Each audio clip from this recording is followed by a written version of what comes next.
Well, hello everyone in Library Land. It's me, Mr. David, and I am here today with Heather Kassner, author of The Bone Garden and The Forest of Stars, which I just finished reading like 3 days ago. Oh, And yay. it was awesome. And I really enjoyed it. And today she's going to talk to you a little bit about her books and her journey as a writer. And I'll let Heather take it from here. Okay. Thank you so much for the introduction. Yeah, I'll just tell a little bit about myself first. So I'm an Arizona author, although I'm originally from Wisconsin. Right now, I'm definitely melting. It's so hot, but I guess that's okay because writing can be an indoor activity. So at least I have that. I do really love photographing hummingbirds though. So sometimes I try to get up really early in the morning, just as the sun is rising before it gets too hot, and just go walk around outside and get hummingbird pictures. I also love cats, and my cats love hummingbirds, although we don't let them mix. They just get to look at them out the window at the hummingbird feeder. But yes, I like hiking. So more in the fall, I try to get outside when I can. And I've always just loved reading and writing. As you can see, here's just some of the books that I really, really enjoy a lot. And so I thought I would just kind of show them off and have them sit next to me as we're chatting today. So as I said, I always was writing and reading when I was younger too. And I think that I really, really got into writing, and my love of writing comes from my grandmother. She was also a librarian. And so she inspired me a great deal, just always recommending me books, buying books for me, taking me to the library, obviously.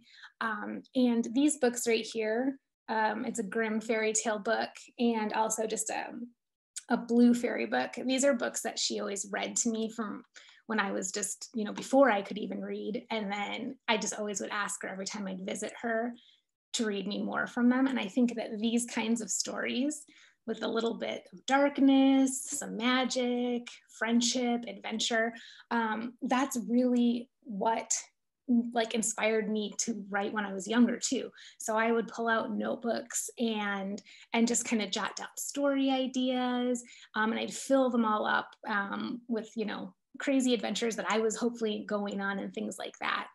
And so I think that these inspired my own books, which the first book is The Bone Garden, which is right here. And this was illustrated by Matt Saunders, who is a really amazing illustrator and did other books like Small Spaces by Catherine Arden too. But this book, The Bone Garden, is about a girl named Iriel, and she's made of dust and bone and imagination. This is her right here. And her biggest fear is that she's not real. And so when this story starts, she's living with Miss Vesper, who is her creator. And she basically is trying to go collect bones in these tunnels that are under the house and under the graveyard. And kind of an adventure ensues. She's trying to uncover the magic that brought her to life. And my second book is The Forest of Stars. And this was illustrated by Izpatika. If I'm pronouncing that right, I hope I'm pronouncing that right. Her name is Kaya, but her illustrator name is Patika. And this is a story about a girl named Louisa LaRoche who has the magical ability to float on air. And this story is about her journey to locate her missing father. He one day, before she ever met him, before she was born, floated away on a gust of wind and was never seen again. And so she still believes that he's out there somewhere. And so she goes to search for him, and she finds herself at a carnival beneath the stars and thinks, maybe he'll be here because he's magical too. And so she's hopeful to find him there. Of course, some little sinister things occur as she's there. There's trouble then, and a mystery that there's a magic thief. And so she goes to try to also solve that little mystery as well. And my third book is coming out on August 3rd. And I don't have copies of it yet because it's not out yet, but I'd like to just maybe try to show you the cover right here. if you can see it okay. I know it's probably not super clear, but it's called The Plentiful Darkness. And it's about a girl named Rooney, and she's kind of all alone after she's lost her parents. She doesn't actually have really any friends either. She's a little bit of a loner until she kind of buddies up with this little rat named Monty. And her greatest possession is this magical lunar mirror with what she uses it to collect moonlight. And this moonlight is like a heat source. So it will light candles, or it'll light your fireplace, things like that. And it's a little bit safer than fire, for example. Once it burns out, it just disappears. But there's another group of children called the Rough House Boys, and they kind of go head to head at times, and they steal her lunar mirror. And so her greatest fear is to lose that lunar mirror, because obviously it means so much to her. And so when a magician sweeps in and takes the boy who has stolen her mirror, she follows him into the plentiful darkness to retrieve it. So all of these books, as you can see, have a little bit of magic and a little bit of darkness, but I think it's always important to try to balance the darkness with the light. And I think that that's what a lot of my favorite books over here do too really, really well, is putting kids in challenging situations and giving them obviously these challenges that they have to overcome, but they usually can't do it alone. They need to learn how to work together, build trust with other people, and build friendships as they're kind of going along on their adventures. So that's what my 3 books are about. And I'm really excited about the release of the Plentiful Darkness. That one is also, by the way, illustrated by the same one who did The Forest of Stars, who's Fatika. So she's an amazing illustrator. And now I know sometimes people will ask, like, where do the ideas come from for these stories? So I thought I would kind of share just in general where I get ideas. Before we started this chat, we were just talking about like the fact that I have so many ideas. They just seem to come at me from all over the place. It doesn't mean they're good ideas necessarily, but I usually do have quite a few that are popping into my head. I think I have like an unquiet brain, and it's just always talking to me. So obviously I need to try to ask what if questions to see what could happen in the story. Is there potential there? Is it just an idea, like a scene, or is there actually something that will give the character agency to be able to achieve a goal, to face those challenges I was talking about before? And then, what are basically the stakes? What happens if the character doesn't get what they want? So asking all of those kind of what if questions really help me to determine, of all those ideas I have, which are the ones that actually could become a story, and which ones might just need to simmer for a little bit, or just will never be written and will just be little ideas that are in my head. I think what also helps me personally is I'm very visual. So I can see these scenes as like pictures in a movie. And that really helps me too, as I'm trying to write a story, or even just test it out. Sometimes maybe I'll just write a page and test it out to see if there is something more there. And the more I can see it, the more I can visualize it, the world just seems more and more real to me, even though usually my stories are fantasies, so they're not necessarily real worlds, at least not the ones that we know. But it really helps me to just see the scenes, because the atmosphere to me is one of the things that I like best about writing, and in the books that I like to read, those are the things that lights going out. Move in like every 5 minutes. My light has a motion sensor. I love that. You see, you have a little spooky atmosphere there too, right? See, perfect timing as we're talking about atmosphere. And so basically after that, so I think I've said I've always been writing, but I never finished anything, which is my biggest problem. And so when was this? It must have been like 2016. There were a round of layoffs at the office where I worked, and I was one of the employees who was impacted by that. And so after that, I was talking with my husband, what should I do? What should I do? You know, go out and find another job.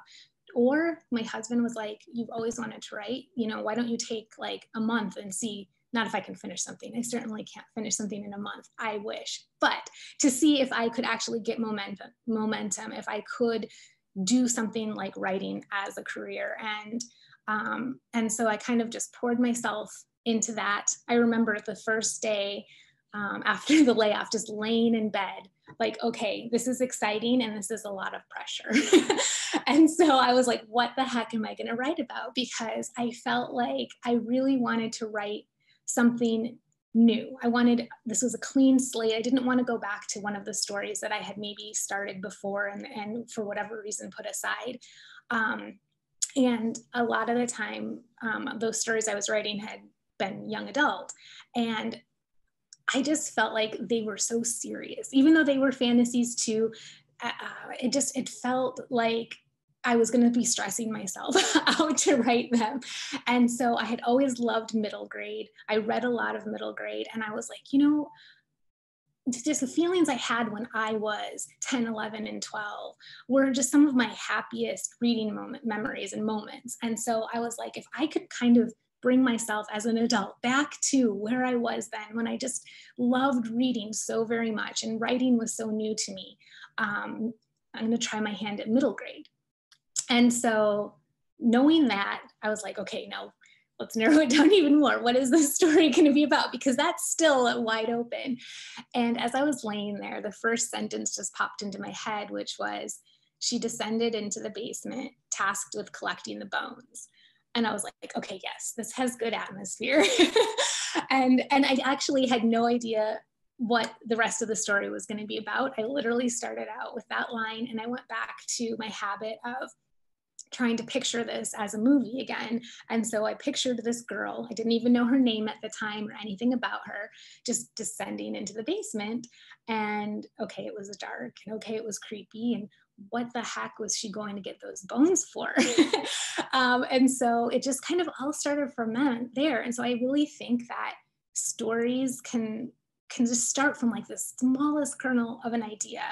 And then it really does coming to exploring that world that you're going to put that character in, looking at that character and finding her motivations and who she's going to interact with and who's going to challenge her, who's going to befriend her. And so I kind of was like Uriel, my main character, with that candle, like, let's look around and see what we find, and hopefully that we can build the story. And so from there, I found out, you know, what she wanted was to be real. And Miss Vesper, her creator, like I mentioned, she did not look at Uriel as real. And so that was a huge conflict, obviously. Miss Vesper is very cruel because she doesn't think that this girl is real. And this is not a spoiler, but Uriel is very much real, you know, so she deserves some happiness. And then we found that for her by the end of the story. And for The Forest of Stars, that story idea also came from a visual, interestingly enough. I was writing a different story, as I mentioned that I do, kind of hopping around from story to story. And in that story, a sister was reading a book to her younger sister. And she was writing about a carnival, and she was writing about this girl who was floating among the stars and throwing out like star crackers, which were just magical. And I just pictured that scene, and I was like, wait, I want to know what's going on here. What is this carnival? You know, why is she floating up there? You know, what other magical abilities might there be?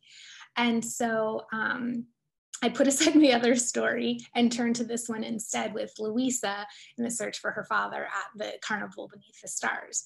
So another just random way stories can come. You know, you think you're maybe going one direction in this other story, and you're like, no, that's not the right one. Let's move on to this one. And I think that that's okay to know. I don't know if it's always easy to know when to put a story aside or not, but for me at least, I knew that that other one was calling me, and so I decided to go to that one.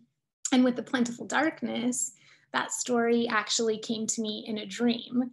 And so I think that that's also my biggest piece of like writing advice, is like, if you have an idea, write it down right away. Even if you are working on something else, at least get that glimmer of an idea on the page, because ideas can slip away so fast. You think like, oh, I'll never forget that. And then I've gone back days later and like, what was that story about? And so with the plentiful darkness, I had this dream and I instantly wrote it down, even though I just wanted to like roll back over and go to sleep. And I'm really glad I did, because that idea just stuck with me. I even had the title in the name. Like I had this, the magician in this dark, dark realm. And I was like, she was just kind of like collecting children in this dark, dark realm. And so I remember just like peering in this big pool of darkness. Apparently I was a child in my dream too. And I was like, what's down there? And my voice is like echoing and echoing and echoing. And so when I woke up, I really wanted to just continue to explore that. And I was like, well, I have the title, although of course, when I woke up, the word had slipped away, the word plentiful. I knew that like it started with a P, but I could not remember what the adjective was. And so I was sitting there like, what P word is this? What P word is this? It was perfect. And it was like, it's not the perfect darkness. Finally, plentiful came back to me. But I mean, I think that this kind of just shows like all of these ideas popped into my head in different ways. And so there's no one place that ideas or inspiration can come from. And so it's just a matter of just, if you have an idea, just to kind of run with it and see where it takes you. So, whew. Sorry for my chattiness. Oh, no, this is great. You know, one thing I wanted to ask, like after just finishing Forest of Stars, is when I started that book, I was just like, the writing is just very beautiful. It's very descriptive. And I'm just like, you know, it's not just like a good story idea, just the writing is really good. So for like the kids at home, like how, like, I know you were interested in writing from the time you were a little kid, but like, did you study in school, or like, how did you really like put the time and effort into getting your work to like where it is? Because it's really good. Like it's like when I listened to part of it on the audiobook, I'm like, this sounds really nice. Well, thank you very much. I appreciate that very much. And yeah, I mean, I guess just because it was always like one of my loves, my dad was also very encouraging about it. And so I think that like when I got an assignment in school, yes, I always was like, this is my favorite. My English classes, I remember being very like protective of my grades, even because I just loved writing so much. I just hoped that other people would love the same things that I do. But I think that, you know, I didn't always get the grades that I wanted, or I didn't always get the feedback that I wanted. But I think that's okay too. So I think it's being open to criticism, and listening to that, being like willing to think about, okay, they mentioned XYZ, this part wasn't clear, or you know, you just said the word dog 5 times or something like that, like being repetitive and words that echo. So it's just being aware of when you're writing, how the words and the rhythm sounds together, and being open to feedback, because it's hard to listen to you know, someone who's going to say like, well, this didn't hit the same note that you were looking for. So, you know, I think that even finding other kids who like to write, and maybe if you write a chapter or a short story or something like that, feel open to swapping with them, and you can read others and see what they're doing, and they can read yours and see what you're doing. And I think that just kind of like opens the horizons to like what's possible, because there's so much to learn from other people, other authors, and reading too. Just reading a lot just shows you the different kind of not only different kind of stories, but the different kind of writing that authors go to, because there's things that are just like super fast paced and fun and adventurous, and then there's other ones that are going to be slower and quieter, and just make you, maybe you don't zip from chapter to chapter, you shut the book and you're like, I need to think about that one for a little bit. So it's seeing what other kinds of writing there is, and maybe you gravitate towards one more than another, and just kind of allow yourself to write what you enjoy, I guess. Does that? Yeah. Okay. Like maybe when you were younger, like were you soaking it in kind of just like through osmosis, or were you like really paying attention to like the writing when you were reading it, you know, as like somebody who was interested in writing, like, oh, this would be cool if I tried this out, or was it just coming through you like? while you were reading? I think it more came through when I was reading. I don't think that when I was younger, I don't think I was as conscious of what I was doing. I don't know. I don't know if I would look back at those stories and I would cringe, or if I would be like, okay, that's not too bad. It's hard to know because I don't know if I have all of those things too. But I think definitely as I got older, I became more aware of what kind of mood and atmosphere I wanted to create and what kind of language I wanted to put on the page. And I know for some, maybe it's too descriptive and maybe they feel it slows something down. And I think that goes back to what I said about some criticism too. And that even if you have something that is a really solid book or a really solid story, that doesn't mean everybody is going to love it. And that's okay too. So I don't know. I always think it's really important to write for yourself too. Of course, you have an audience in mind. I'm writing for children. I want children to love the stories and just get swept away in them. But I need to get swept away in them too, or it's not fun. So I think that it goes back to that too. And doing what's fun. If you're enjoying it, then that's the best thing. I mean, I think that's the biggest reward. At least it is for me. Well, I know that the publication process can be different for everybody, but maybe you can share with the kids just like briefly, like kind of like what your kind of journey to like getting your books published. Okay. Well, The Bone Garden was the first book that I finished writing. As I mentioned, it was after that layoff. And so I did actually, finally, that was the first book I ever finished writing. And I think the layoff helped because it really forced me to put all my focus into that story. And so once it was done, I had my grandma read it. She was my very first reader, who was the librarian.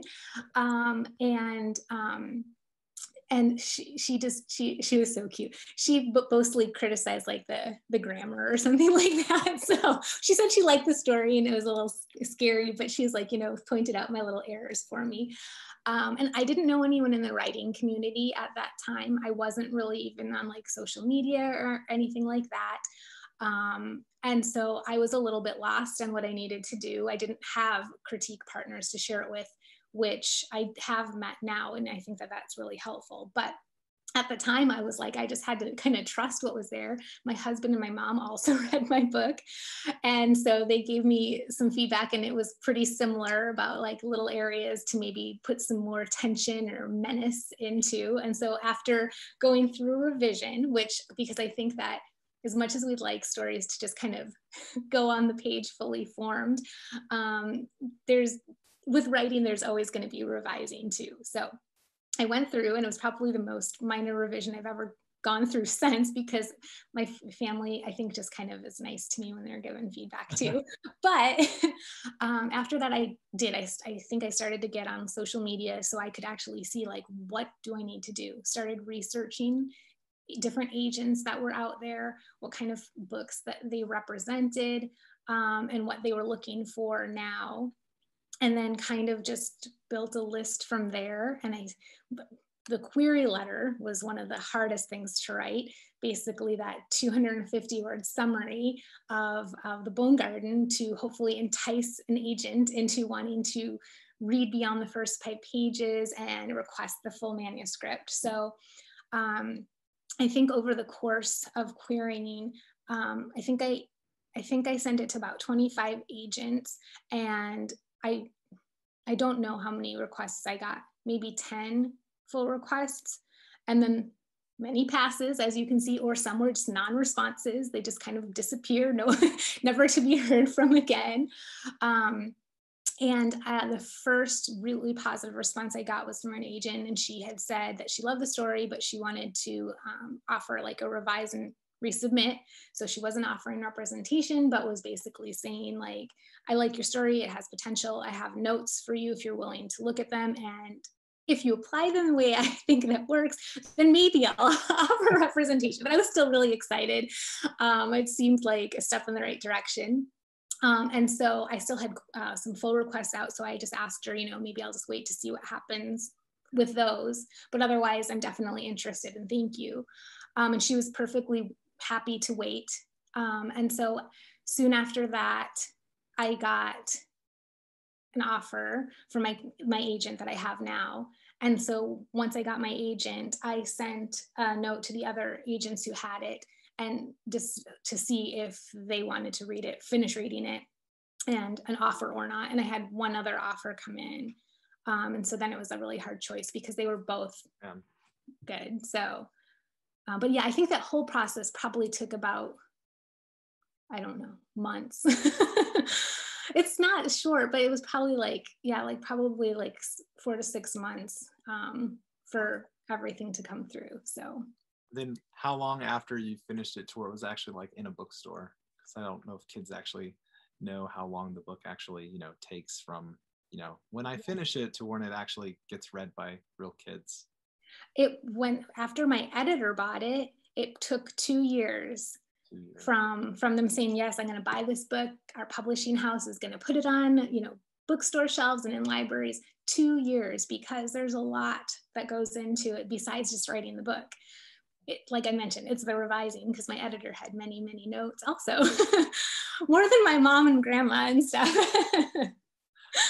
What do you think are the most surprising elements of being like a writer as a career, like what you thought it was going to be and then like what your day actually is? Because I'm sure you have to do all kinds of other stuff besides just writing, like promotion and, you know, the social media and stuff like that. So I think that, as you just said, the social media is a big surprise to me, and I don't know like if it's actually even my favorite part. I love interacting with readers and things like that. That's really fun, but I think trying to promote myself always just feels weird, even though like I know that that's probably what's important to, otherwise how are people going to hear about your books? But yes, I would love to be able to go into a cave and just, you know, write, and then it's just like the book just magically goes on shelves and everyone just loves it. But yes, there's definitely, I think the biggest surprise is how much, you know, a publishing house would also really like you to go on social media and promote the book and things like that. So Do you have like in your head like a like kind of like a goal for like how often you want to publish? Like, are you someone who wants to like try to do like a book every year, every 2 years, or is it just kind of like when it happens, or how do you kind of set those goals for yourself? I think when I first started, I was like, this is really cool. I would love if I could publish a book every year. But then I get into the reality of the situation and how much, like we were just saying, it takes 2 years from the book being done until it comes out. And there are so many things that, like with the pandemic, some books got pushed back, for example, or it just impacted sales or promotion and things like that. There's any number of things that could come up and put a schedule off track. Also, just my creative well can run dry. And so I thought that maybe the book a year is actually might just be a little bit too stressful. So I'm okay if it would be more, like there more space in between books, because I think sometimes it's easy to get so lost in the world of my books that I forget about like the real world and my husband and things like that. So I mean, I will keep writing books as long as people are willing to, the publishers are willing to buy them, I'll say that. But at the same time, I wouldn't mind a little bit more space in between when they come out, if possible. Awesome. So maybe you could walk the kids like through what a typical like writing day is like for you. Are you someone who wakes up at like, you know, at dawn and writes till midnight, or are you somebody who's really into plotting, or are you somebody who's into kind of just writing on the fly? I think that I have kind of a very messy approach to writing. Unfortunately, I would love to be able to sit down and focus, but my brain is just kind of like all over the place. And so I just take snatches of time throughout the day. So, like right now, I'm sitting here in my office and on the floor. Oh, there's the darkness again. I have like kids banging on my door too. Oh, I didn't even hear anything. Oh, I'm in my office right now, and like on the floor, you can't see, but I have a little blanket and my cat is sleeping right next to me right here. So I'm writing and I'm like, oh, but isn't she so cute? Oh, isn't she cute? And so of course I have to go pet her or play with her or something like that. So I'm easily distracted, and I'm really, really good at procrastination. So I think though, the best advice I can say is, if when you have a pocket of time to try to focus as much as you can. I don't recommend my approach. But yeah, I do try to get up early. I try to go through and I read through what I maybe wrote the day before, see how that holds up, and go back and kind of tweak, like this sentence is not as like not feeling it, the rhythm's not there, or something like that. So I'll go through and kind of like revise as I go, basically, and then see where the story needs to go from there. So. And with your books, what are some of the things you hope kids take away from them the most? Like, just. That's a good question. I think that the biggest thing, I tend to write about characters that don't necessarily know where they belong, because I think that growing up, I felt that way sometimes too. I had, some friends and they were wonderful, but sometimes you can feel, a little bit lonesome at times too. But I think that just knowing that there is always someplace where you belong, whether it's friends, whether it's family, that there are people who care about you, and that it's worth opening up to them and getting to know people, because I was shy. And so I think that I would love kids to know that it's okay to take risks and try to befriend others, even if you are shy. The worst thing that can happen is someone is, you realize you don't click necessarily, but that's okay too. There are so many people in the world. There's some people you're going to go along with better than others. And there is that place though, that you can just kind of find your home and just be happy with who you love and who loves you. It's a good message. So I know you said that when you think about your stories, a lot of times you think of them as almost like a movie, kind of like in your head, right? So out of all your books, which one would you want to see made into a movie, and why? Oh, that's tough. I would love all of them to, to be a movie, but I think, I don't know. I think maybe the Bone Garden. I could see like Tim Burton, like doing something pretty creepy with the skeletons and the tunnels and the graveyard. So I think that one would be really visual on the screen, like kind of dark, like your office when the lights go out. It would have that kind of mood. So yeah, maybe the Bone Garden. And what are you currently working on? Other than promoting the new book, or about it? No, I don't have another book under contract right now, but I am currently writing a book about nightmares. And so it's actually a book like with a dual POV, which I haven't written before. I've only just written from like one character's perspective. And so this one is told from one boy and one girl, and they're kind of in two different worlds, shall we say, one nightmare world and the real world, although they're both actually real in my story. So another one that has a nice little combination of magic and spookiness.